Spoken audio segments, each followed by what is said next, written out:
This is Shutters Inc. with Bruce Williams and Glynn Lavender. Hi and welcome to episode 538 of Shutters Inc. This is Bruce Williams from shuttersincpodcast.com, and joining us on the other line once again, Lazarus himself, it is Mr. Glynn Lavender from creativephotoworkshops.com.au. How are you? Have we started yet? Yes, mate, we've started. On? We are. We're on. We are on. We're here. We're all on. We're here. I'm here. And you're not in bed this week. You're actually sitting upright. I know. Well, now, just about freaked me out. I thought I'd called the wrong person on Skype. Fair point, but we normally record at 9 o'clock at night. Not saying I get bed at 9 o'clock at night, but I'm a pretty... For people who don't know me, I'm a loud talker. I'm very, very loud. I had never noticed that. Loud, Bruce. Yeah, and I have a certain timbre to my voice that resonates and carries even if it wasn't loud. So I sequester myself to the furthest point of our house away from human beings on a Thursday night because my youngest is in bed trying to sleep by that point. Where only cats fear to tread. Where only the cats fear to tread. And so normally I'll just go up the bedroom because it's as far away from the rest of the house as humanly possible. Yeah. But now today we're recording at was it 9:30 on a Friday morning. There we are. Yeah. And even the trouble and strife's out getting a haircut. So nice. We got just me and the kitty cats. So I thought, speaking of, there's that. See if I can see this. Glynn's just repositioning his camera. Can you see the door? There is a closed door with just a paw sticking under the door. And now it's gone. Speaking of just me and the cats, well, the cats want to get in. Hang on. It's okay. Come on. Right, resuming normal programming. So it's just me and the cats. Excellent. So how's the last 3-4 weeks been? Because it's been a while since we spoke. Not eventful. So I think you'd just come out of hospital when we last spoke. How's things travelling since then? No major change, I wouldn't have thought, Okay. Maybe, I don't know. It's hard to tell. I was saying got to you offline just a second ago, I was sort of expecting, all of a sudden to have like the strength of Superman and the mental acuity of Einstein. But unfortunately, I've got the strength and health of Einstein and the mental acuity of Superman, which is not great. So things haven't changed as far as that's concerned. Right. No, I'm doing okay. I think I'm doing okay. It's going to be a steady improvement, hopefully, and bloody cat. Besides, got his head caught around the cable for the microphone now. Yeah. The animal, it's got cat fur just because it's going into summer, so the cats are losing their hair. Yeah. You want to say that to Bruce? Yeah. Hello, kitty cat. So I said, hopefully over the next few months, things will start to improve. Yeah. But overall, pretty good. Yeah, I'm all right. Yeah. Excellent. And I don't feel like I'm going to topple over dead any time at the moment. Which that's a good thing. It's a step in the right direction. Yes. Yeah. Exactly. And your end of the world, has it been fabulous? Has it been marvellous? Mate, it is going really well at the ABC. I think, as I mentioned in the past, because they are now at a point where they need to offer this backfill position for a third time, it has to go through an official recruitment process. So I will be putting in my application for that job officially in the next week, and I think it's looking pretty much a certainty. Can't count your eggs before they hatch, of course, but it is. You would almost think that if a temp version of a job needs to be filled so many times, they'd be required to do it full time. Well, the problem is that the guy I'm filling in for has been seconded off to another role, which is still unknown whether that is going to become a permanent ongoing position. But it is starting to look like it probably will. But we expect to hear definitively by early April. So. Oh, good. Okay, well, that's good. So it's not an ongoing, no real guarantee of what the future holds. For me or for him? Yeah, for you. For me, there's basically because what determines him determines you. Exactly. So. Yeah. So basically, his secondment is through until June 30 of next year. So, you know, if I'm successful in this application, I've got guaranteed 5 days a week of work from January to end of June.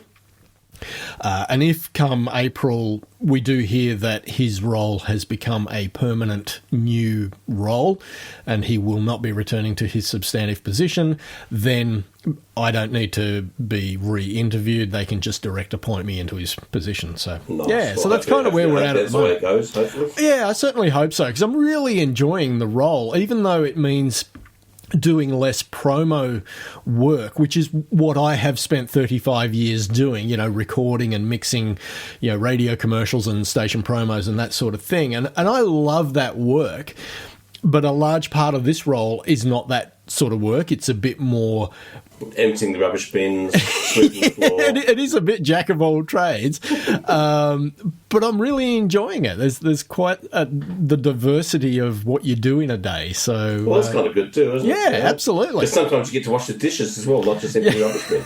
Well, as I said to Kath, you know, if nothing else, it is an opportunity to be in a role where I'm not sitting behind a computer for 8 hours a day, you know, and that's got to be a good thing.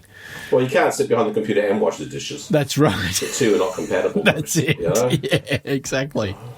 Well, you could get a station manager if you do enough jobs. Yeah, you think about it, you know, if you can do both the dishes and the bins and record sound and unlock the doors, yeah, and maybe do a roster, you got the job. That's station manager right there.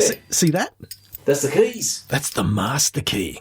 Whoa. That's the master key to ABC Newcastle. I can open every door in the building with that. We could go party in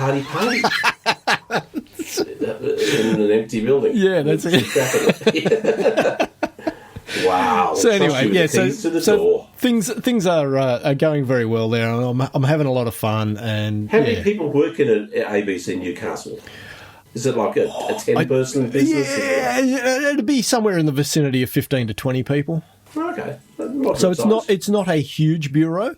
It was up until I think 2017 considered a metro station, which made sense because Newcastle is head of network for both the ABC Gosford studios, which is called ABC Central Coast, and for the Muswellbrook studio, which is referred to as ABC Upper Hunter.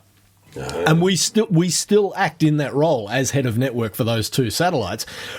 But as of 2017, I think it was 2017, the ABC management decided, Newcastle's now going to be a regional station, not a metro station, which means we get less funding than we had as a metro station. Yet we're still expected to perform like a metro station. That's the way it works, isn't it? Yeah. So, that's the modern world. Here's less, do more. Yeah, exactly. Yeah. Exactly. Yeah. So anyway. God. Yeah, shall we talk some photography stuff? Oh, there's every chance we might. Have you got anything? Specifically, have you done anything photography-wise lately? Oh, nothing.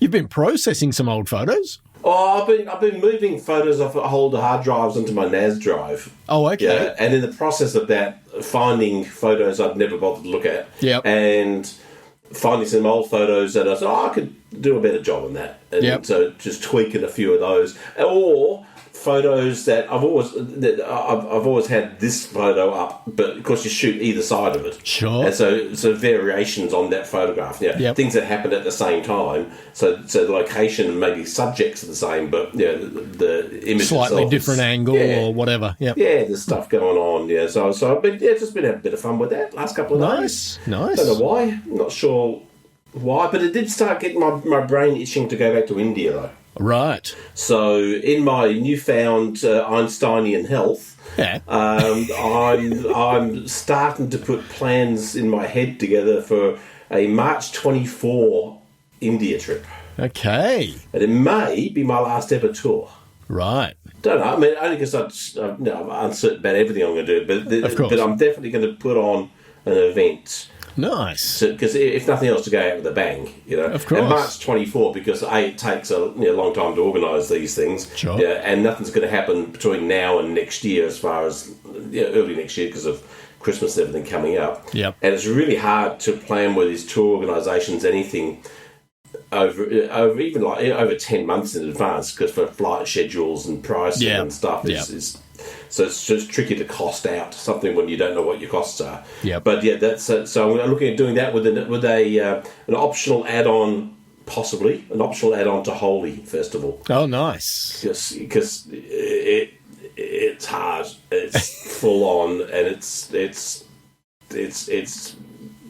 physically demanding and gear demanding and mentally demanding. It's not for the faint-hearted. So I might put on a normal tour with an option for 3 or 4 more days to go there and get absolutely nuts. 2 weeks ago, when we were unable to record, I got Joe Edelman on. Yes. And we were talking, I think one of the stories that was submitted from, I think it might have been from Paul Sutton, was all about the hammering that rental gear takes.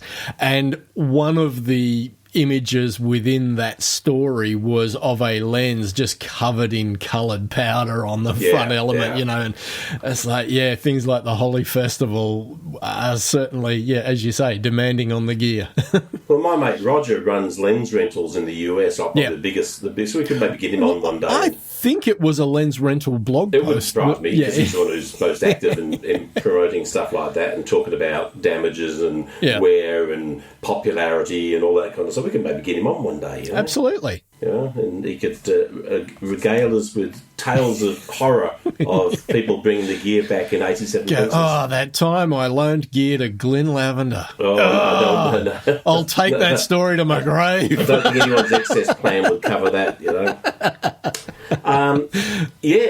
Well, I mean, Holy said is because you've got to cover your camera up, but you've got to leave your lens element exposed. Well, you can get a full-on underwater housing, but as soon as you get the gunk on there and trying to clean it, just makes a mess, and nothing's going to be coming out clear in your photos. You need those peel-off things that the motorcycle riders have. Yeah, exactly. Yeah, that's exactly. You speak not silly for once. Except you probably need like 47 layers of it. So that's right. Your photos will improve as the day goes on, as you get less and less lines of crap in front of it. Less layers of clear plastic to shoot through.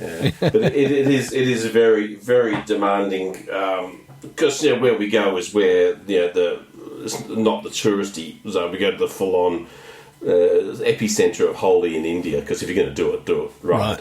And it is daunting. Do you know? I just had an idea for a product. I'm gonna throw this out there. Someone can take this idea and run with it. You know how a scroll works, right? You wind up the scroll on one side and it unravels on the other side. Imagine if you had something like that with like the functional equivalent of Glad wrap across the front element of your lens, right? So because what you were just saying makes valid sense about the idea of you wouldn't want 40-odd layers of those things that you just peel off one at a time. But if you had it like a continuous scroll, you could just wind it across, like an old roll of film. You're just winding the Glad wrap across the front element of the lens. Then, as it got all gunked up, just wind it across. So you've got some clean Glad wrap on the front, and then when that gets gunked up, you wind it a bit further. It could have a self-cleaning, so it goes all the way back around the other side, and in the process of going back, cleans it. And Wouldn't that be good? It'd be like a rotary UV. Self-cleaning rotary UV filter or something. There you go. And you could then dial in like, okay, now I want an ND4, and it kind of darkens and it brings out. You have like multiple layers. Yep. And it brings out like an ND filter or a polarizing. Yeah, yep. I reckon there's some $3 or $4 to be made there at least. We could sell those by the tens. Imagine the cost. My brain's itching to return to India and nice. And my mate Cam Blake down in Tasmania is up for the gig as well, so he'll come along and bring his skill set to it. Right. He just won. Speaking of Cam, I should mention Cam. He's just won an award last week for Tasmania Tourism Award. Nice. He won gold in adventure tourism. Oh, wow. For the NRMA, I think it was NRMA or something. Tourism awards in Hobart. Nice work, Cam. The big slap up there. So awesome job for him. Well done. Wonderful. So he does lots of. I think he's at the moment heading down the Franklin River for 8 days on a raft as a photo tour. He runs those. He does these great walks through the bush. Doing photo walks and stuff. Like a week long hike. Lovely. So he does some really cool stuff. So he's going to come along as my wingman. I've known Cam for at least 20 years, and his dad for commiserations, for 40. Cam. Yeah, and his dad for 40. So right. his dad used to be the Olympus rep in Victoria, who used to look after my mum because she used to be in the photo industry. He used to look after my mum. She was his rep. He was her rep. Even before I got into the photo industry in '82. So. Wow. Going way back, so a long family connection between me and his family. So right. And as Cam often says, that he wouldn't be the man he is today if it wasn't for me. And for that, his wife is very unhappy. He'd be far more mentally balanced. His wife is very unhappy about that fact. But no, so he's a good guy. So that's going to be excellent. It's also kind of nice to have something to focus on looking forward to, I've got to say. Yeah, for sure. Something to come. For sure. So that's about the only photo thing that's in my brain at the moment. Yeah. Okay. So. Sure. Yeah. Well, that sounds good. Since 2005, Shutters Inc. has been a labour of love. But beyond the time required to produce it, there is also a financial commitment. If you find value in the podcast and would like to help keep the servers running, hit up the Patreon link, which is in the show notes. Even a couple of dollars a month will help. Much appreciated. Now, back to the podcast. Well, I haven't had my camera out, but I did, just a couple of days ago, order myself a new phone. Oh, did you? Yes. And the reason with iPhone 14? Yeah, sure. So you buy anything good then? The reason I ordered a new phone is there is nothing wrong with the phone that I've got, except... That's a great reason to buy a new one. Except I achieved the impossible. I managed to get not one, but 3 cracks right across the lenses of the camera of my phone. If you buy cheap crap, expect that to happen. No, it's not that.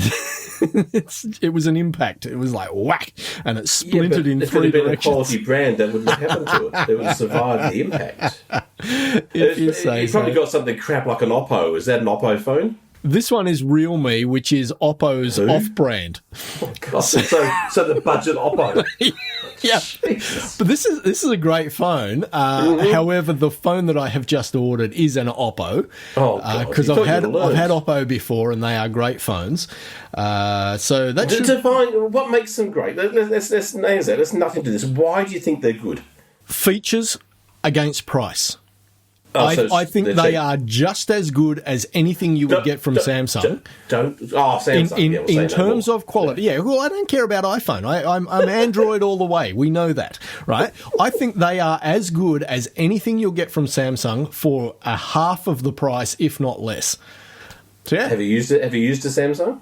Yes, I have. How long ago?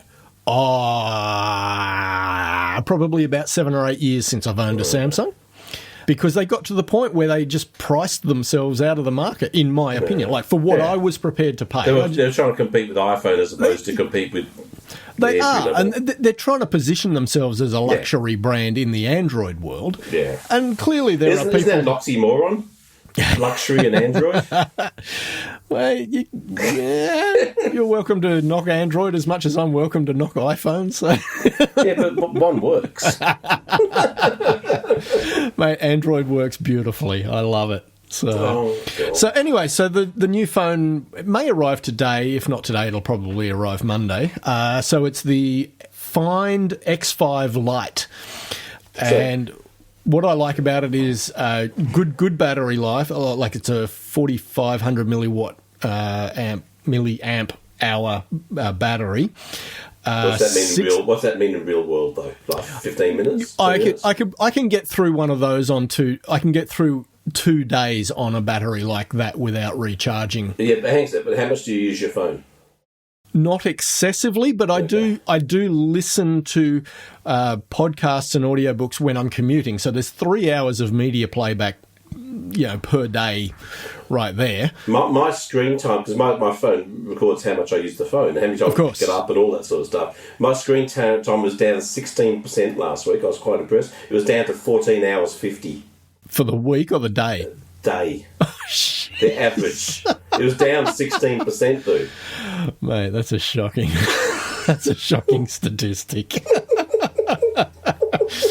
And it's got 65 watt charging, which means it'll go from 0 to 100% charge in around about an hour. In half an hour.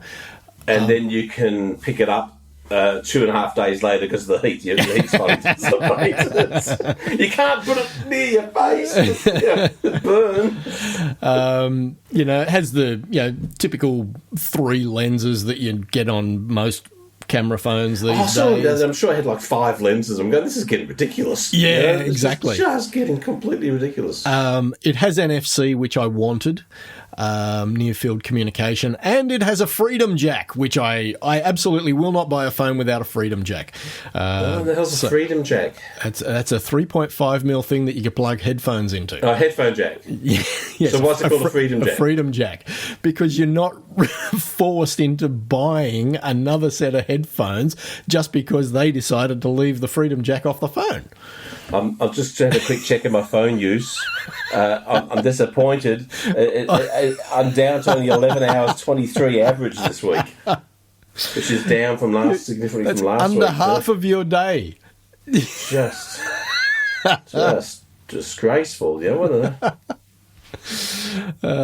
So anyway. There we are. So games, 14 hours and 40 minutes. Oh, my God. Social media, 12 hours and 15. Jeez. Entertainment, 10 hours 47. Total screen time of 56 hours 55. And it's only Friday. Oh, that's shocking. But it has been a pretty quiet week. Yeah. Because I've been doing so much stuff with the NAS drive, I've been so busy on that rather than on your phone. I've lost a couple of hours per day out of that. You need an app that'll allow you to manage your NAS drive from your phone. Oh, I've got those, but it doesn't allow me to. It doesn't get me onto my computer to actually then go and sort which files I want. Doesn't let me do. It's a pain in the ass. I've got this box of about 10 hard drives I've got to go through, right, and dump stuff into the NAS drive. It's like so time consuming. Wow, I think I've done 2 in 3 days. Are you being selective about what you copy, or slightly, you're just copying everything? Pretty much, yeah. Wow, and hopefully hitting skip if you find another copy of the same, skip. And hope for the best. Yeah, right. Well, good luck. I hope your phone arrives and you don't drop it. And Well, this time I have ordered myself a wallet for it to live in. So, okay. See, I can't do the wallet. Can't you? Because the whole point of then having to I don't talk on the phone anyway. But if I had to unflap it to talk, right, would do my head in. And plus, when you're on it for 15 hours playing games and stuff, that flap's just in the way all the time. Right. Well, I will admit I've never had a wallet on a phone, so it's going to be interesting to see how I cope with it. Because that'd be cool to see. To find out how you go. Yeah. So anyway, so a social experiment. Yeah, but the thing is, and my justification for this to Kath was, I have to take so many photos in my role as an ops co-ord for work, and because I've stuffed up the camera on. You're going to prove that you've emptied the rubbish bin and the dishes are clean. Yeah, so that was my justification. So. And then you put the recycling into the recycling, and then you didn't put it into the non-recycling bin. That's it. Yeah. Oh. So it's a work expense. Yes, that's right. Tax deduction. That's it. Perfect. Yeah. Right, let's talk. Our day's getting past. Let's talk something for all right. Carl Hemmings sent us an email after the last episode you were on a month ago. Yeah. You were talking about it was all about you. It was all about you. It was all about you. As it should be. As it should be. Carl wrote in and said, "Hi, Bruce and Glynn. Just want to say thank you for the shout out re being in hospital. It was a nice surprise. I got all warm and fuzzy inside. P.S. Glynn, it's allowed to be all about you. Having a stent put in is no laughing matter. Wishing you both and our other 5 listeners good health. Regards, Carl Hemmings." So I've got some objections to that. Okay. As you would imagine. Of course. The simple fact that, I know having a stent's not a laughing matter, but that's no excuse to limit when it should all be about me. I mean, it shouldn't be just, you had a stent put in, now it's allowed to be. It should be about me all the time anyway. Right. Yeah. Regardless of health. I briefly jumped into an Instagram live thing between some photographers yesterday talking about wedding photography, God knows why.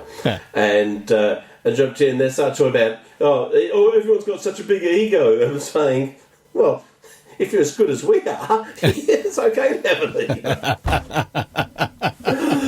They had no sense of humour, so I deleted. I said that I typed in because I talked about gear. I said, well, it's not the tool; it's the tool using it, and they didn't understand that, so I left. Not my kind of people, obviously.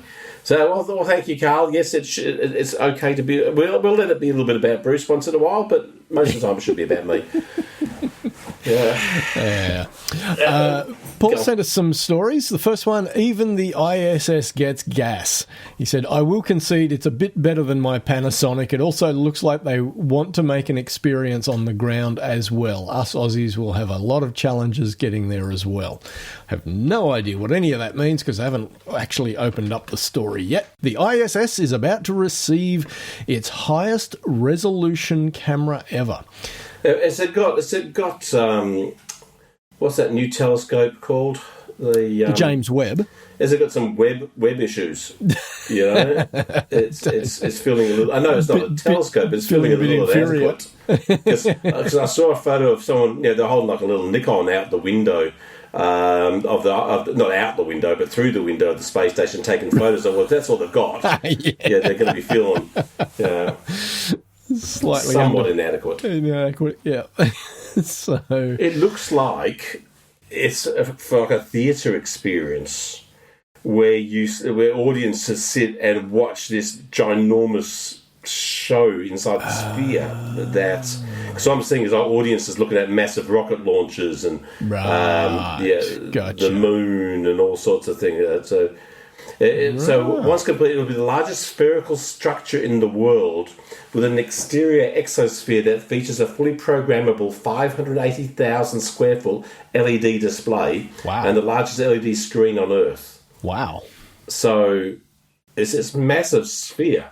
Yeah, right. Basically, and they can, but the outside they can make it look like anything based on because it's all LED. Yeah, so, for example, they've made there's a shot there of making it look like the moon. Yeah. So it looks like you've got the moon landed in the middle of a harbour, sort of thing. Wow, trippy. So it's going to be set to open. It's a Vegas thing, and it's set to open in 2023. Yeah. Wow. Multi-sensory platform designed to deliver immersive experiences that unparalleled. So it's like IMAX on steroids. Yeah, right. By the sounds of it, very cool. It could be very interesting. Yeah. The next story that Paul sent us is from Petapixel. More Australians are falling to their deaths while trying to take a selfie. Bloody Australians. Well, yeah, I have very little time for stories like this because Darwinism at work as far as I'm concerned. All I can say is don't be a dick. Yeah, absolutely. Next one. How bad is that scratch on your lens? It's not. There isn't one on the front of my lenses, so it doesn't matter. You got on your phone. You've got 3 apparently. They're cracks. Does it show up in the photos? Not scratches, cracks. Does it show up in the photos? Yeah, it does. If I try and take photos in bright light, it flares horribly. So that was why I decided it was time for a new phone. I must say though, with Paul's article, which is about the previous one with the Aussies falling to their death. Oh yeah. I like the heading. Another reason we should be proud to be Australians. We're leading the world. Yeah. let's give it that. Anyway, so that's up to me now, is it? It's all about me now, is it? What do you mean? About stuff. Well, about me talking about stuff, because there's nothing else on your list, is there? There's how bad is the scratch on your lens, and then there's the UV filter link as well. Is that your idea? Your self-propagating, self-regulating, spinning around one? What? Yeah, your invention. The UV filter. No, these were links from Paul. I will just put the links in the show notes. Let's get on to what you've got. Did you actually send me stuff on the chat? So I did. You did? I did. I didn't even see that. I'll have to go find that. Oh, I'll send it again for you. No. I've just got to find the chat window. Too late now. No, it's gone. Look, there it is. Bang, sent. The eyes have it. Well, the AIs have it. Okay. It's my first one. That this photographer, and I use the term loosely, photographer used AI to recreate his, and I say loosely because I don't think his photos are really photos per se. Okay. Some of them are, but most of them are really fairly. But he's used AI to recreate his own photos. Oh, okay. So typing in words that kind of bring out similarities to his, and it's quite amazing. I've got to say, there's like a photo of a guy in a meat fridge, a butcher in a meat fridge, and then the AI version of it is really cool. That is quite remarkable how close it's got to what his actual images were. So I thought that was pretty cool. That shows the future of AI. I saw recently an article where some photo competition, the winning entry was an AI image. Wow. Won, and no one picked until after it had been judged. Yeah. So wow. So anyway, I thought that just to get people an idea of just how far AI is coming. Some of those images are quite remarkable. It is phenomenal how now close I'm thinking of changing to Nikon. What? I'm thinking of changing to Nikon. No, you're not. I am. Because the Nikon ZFC looks to almost be everything I've wanted in a camera for years. Really? Because it looks just like... So I used to be a Nikon user. Oh, really? In days of film, I was Nikon. Oh, okay. But when digital came out, Canon were just so superior in the products they were coming out with, and that it made sense to change over. But the Nikon ZFC Special Black Edition looks so much like my old Nikon FM1s and FM2s. Yeah. And they're even coming out with retro lenses that look like the old lenses back in that day. So they're coming out with a 40mm lens, which looks a bit like the old 50mm lens from back in the day. Yep. And it just looks so nostalgically sweet. So what exactly is it about this that you feel, makes it tick all the boxes for you? Just how it looks. I'm shallow. Okay. Right. Excellent. No, it's just the shutter speed dial. I know Fuji's been doing it for a while, but Fuji's look like Fuji's. Okay. But that looks like the old Nikon FM dial. It's comforting. The ISO dial is everything I was used to. It's everything I grew up using. The exposure compensation dial. It's all there. It just has all the feel and look of when photography was new and fascinating, and so I just love the look. Okay. It's. How do you think you'd go slapping a 70 to 200 2.8 on there? Oh, no problem. Okay. Because the body's small, but that's kind of all the weight's in the lens even. Yeah. Anyway, so that's where you support. I rarely hold the camera. I hold the lens. Yeah. Anyway, exactly. and I just kind of rest my hand on the camera to press the button. So it's not like I'm really holding the camera that much. But I think that's a pretty cool looking camera, I've got to say. So nice. And then speaking of ridiculous cameras, this is the new Pica camera. Okay. It's a Raspberry Pi camera with a Leica M mount. Wow. So this guy's developed a Raspberry Pi. He's 3D printed a So he's got the cheapest camera body that money can build. Yeah. And then he's got to go and buy the most expensive lenses on the planet. Right. And take crap photos. Yeah.